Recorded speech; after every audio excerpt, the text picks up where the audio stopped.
பண்ண வந்தோம்னா பிரியாணியில் ஆத்திரக்காப்பு தான் இது வந்து பல்காக பண்ணுறோம்.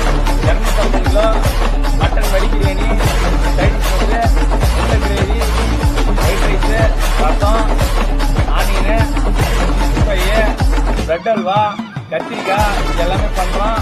தரமான முறையில் பக்காவாக கொடுக்குறோம். பாருங்கள் எல்லாம் எப்படி செட்டிங் எல்லாம்